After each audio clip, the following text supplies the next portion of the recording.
Welcome to Learn Finance 101, where we break down the key economic and financial concepts and events taking place over the world.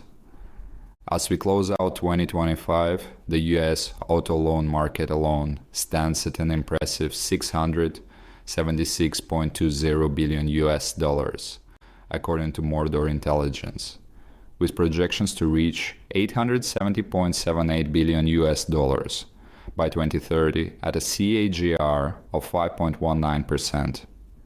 Globally, automotive finance has hit around 311 to 325 billion US dollars in 2025 estimates from various sources like Grandview Research and Mordor, with auto ABS issuances reaching approximately 282.45 billion US dollars this year, a 9.2% jump from 2024 per the business research company.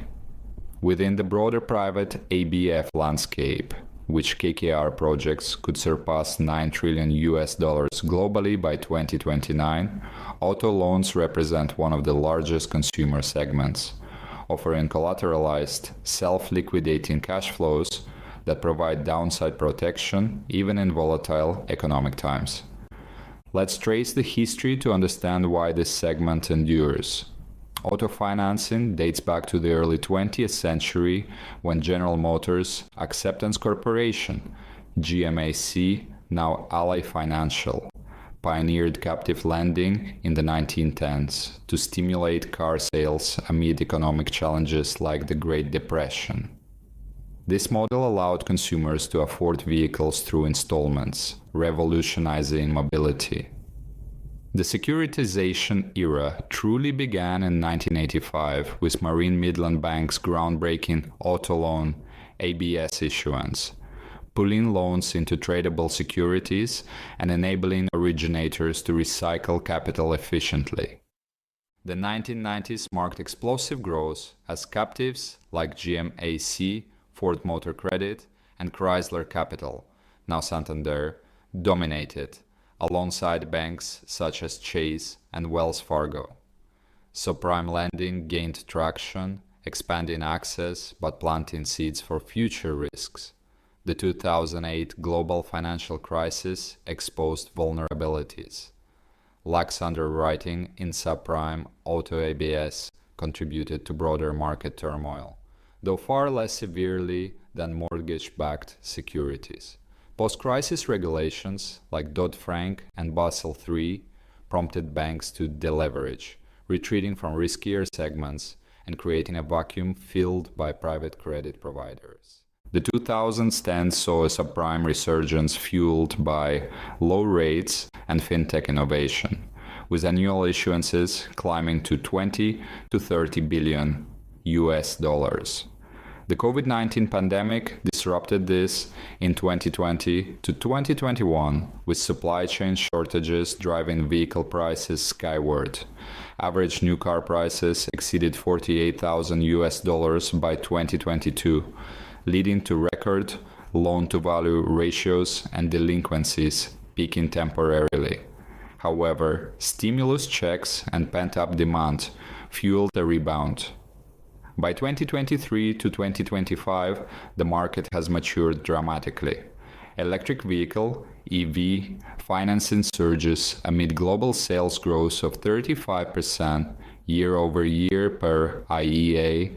Used vehicle loans dominate with over 53% market share due to affordability concerns, and digital origination platforms leverage AI for underwriting. Tokenization emerged strongly in 2024 to 2025, with blockchain platforms securitizing pools worth hundreds of millions for fractional ownership. Cumulative losses remain low historically. Subprime segments show resilience with 2025 delinquencies, moderating to around 5.5% per Fitch, down from pandemic highs. Key players shape this dynamic market. Traditional captives remain powerhouses. Ally Financial, Toyota Financial Services, Ford Credit, and Volkswagen Financial Services originate massive pools, often securitizing prime collateral. Banks like Capital One, Auto Finance, Wells Fargo, and Bank of America hold significant shares, though regulatory capital constraints limit aggressive growth. In private credit, Ares Management leads with prime-focused exposure within its $391 billion credit AUM, emphasizing low subprime allocation around 1%. Apollo Global Management prioritizes scaled originations and EV-related pools, aligning with its $840 billion platform. KKR views auto as foundational to its ABF strategy, projecting the overall private ABF market to $9.2 trillion by 2029, with auto as a core driver. PIMCO invests heavily in auto ABS for portfolio diversification, citing resilient cash flows and self-amortizing structures. Fintech disruptors like Upstart and Credit Acceptance specialize in alternative data underwriting for near-prime/subprime, while insurers such as Athene, Apollo affiliate, allocate for liability matching. Growth opportunities in 2025 to 2030 are abundant and multifaceted.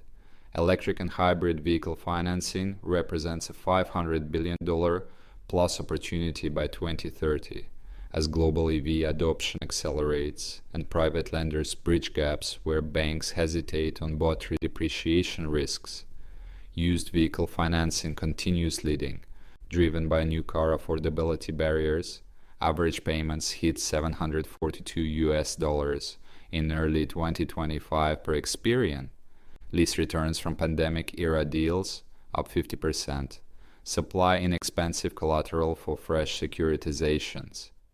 AI-enhanced underwriting improves default prediction by 20 to 30%, per PIMCO research, enabling tighter spreads and higher volumes.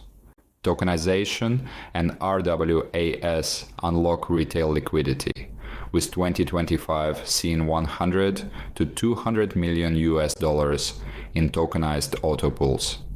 Emerging markets like India and Southeast Asia post 15 to 20% CAGRs amid rising middle-class vehicle ownership. Overall, KKR's 12% LTM growth estimate for ABF auto segments underscores resilience, bolstered by Fed rate cuts providing borrower relief. Challenges, however, temper this optimism. Delinquencies in subprime hover at 5.5 to 7.8% per Fitch and Experian Q3 2025 data, fueled by lingering inflation, high rates, SOFR plus 500 to 800 basis points typical, and stretched household budgets. Repossession costs rose 15% year over year amid supply volatility. CFPB regulations cap fees on predatory practices, compressing originator margins. BIS highlights valuation opacity in private pools, with optimistic marking potentially masking distress. Cyber risks from fintech integrations materialized in 2025 breaches, while geopolitical tariffs threaten import-dependent segments. Controversies have periodically rocked the sector. Subprime scandals, including lender collapses exposing inflated collateral values, drew IMF scrutiny. CFPB imposed $100 million plus fines for algorithmic biases disproportionately affecting minority borrowers. ESG critics target financing for internal combustion engines amid net zero transitions, pressuring shifts to green auto ABS. Tokenized issuances faced SEC probes over potential wash trading and liquidity misrepresentation. Looking to the future, auto ABF is poised for $2 trillion plus scale by 2030 per blended forecasts, with EV/green loans dominating 30 to 40% of new originations. Rate normalization may compress spreads, but collateral diversity and AI mitigate risks. Private credit's role expands as banks cede ground, offering investors 6 to 10% yields with tangible protection. In conclusion, auto loans and leases exemplify ABF's enduring appeal, predictable collateral-backed income in an uncertain world. As 2025 data affirms resilience amid challenges, this segment remains a cornerstone for diversified portfolios. Thanks for joining this deep dive. Stay tuned for more.